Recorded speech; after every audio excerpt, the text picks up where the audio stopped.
Roubi is joining us right now. Son Itai is an American-Israeli hostage who's been in Gaza, for 658 days. Roubi, thanks very much for joining us.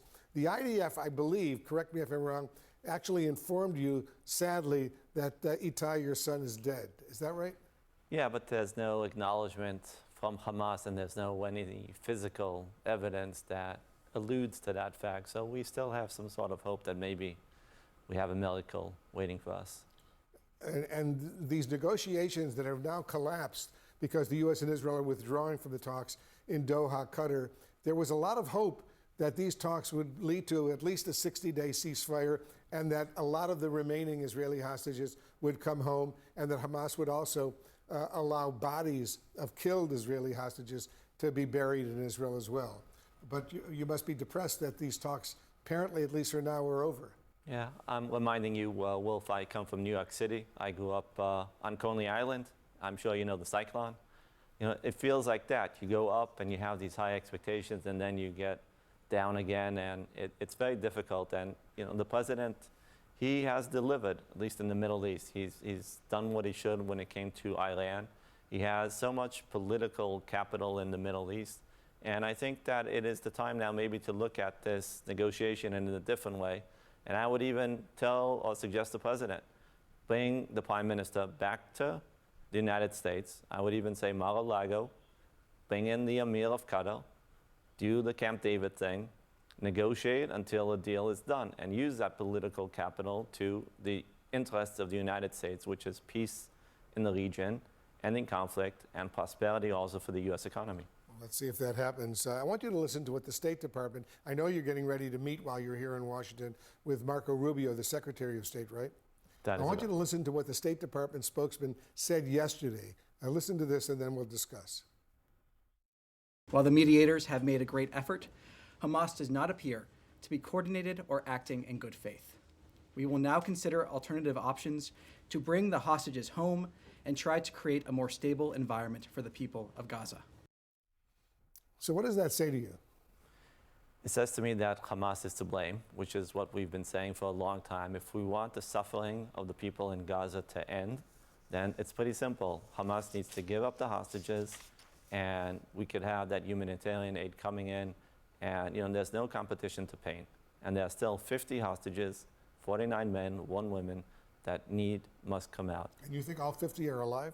I think all 50 need to come out regardless of their physical status, because in my book, Wolf, nothing has changed. They're still hostages, and they need to come out, and then the families will deal with whatever status those hostages come out. So when you meet with officials here in Washington, the Secretary of State, Marco Rubio, for example, and I assume you want to meet with officials at the White House as well, what is your bottom line message right now?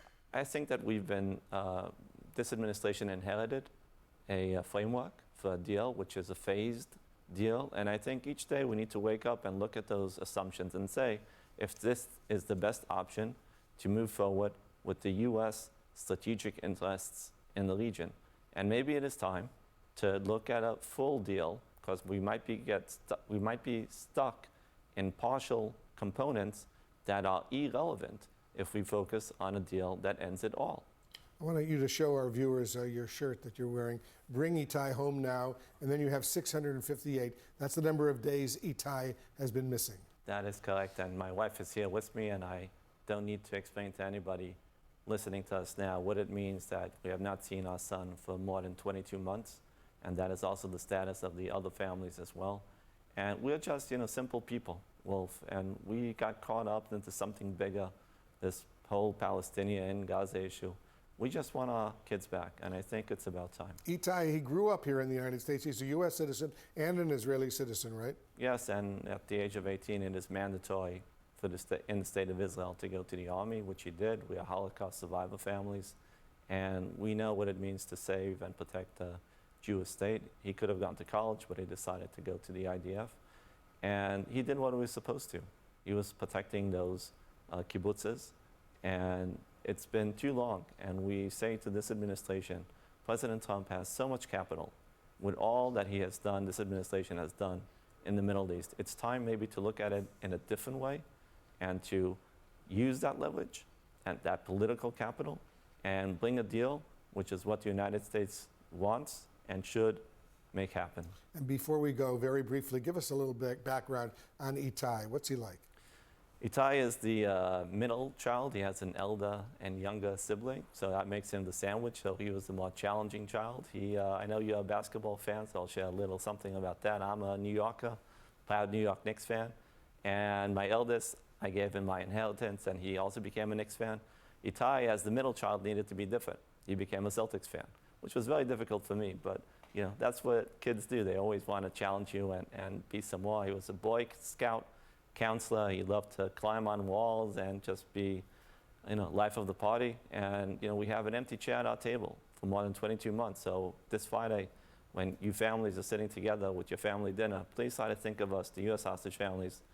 We want our son back. This administration has brought back many, many dozens of U.S. citizens back from captivity, and he could get the job done and get my son back as back. I hope he's alive, and I hope he's reunited with you and your whole family and your wife very, very soon. Thank you for having us, and God bless. Ruby Khan, thank you very much for joining us. Good luck. Thank you. And we'll be right back.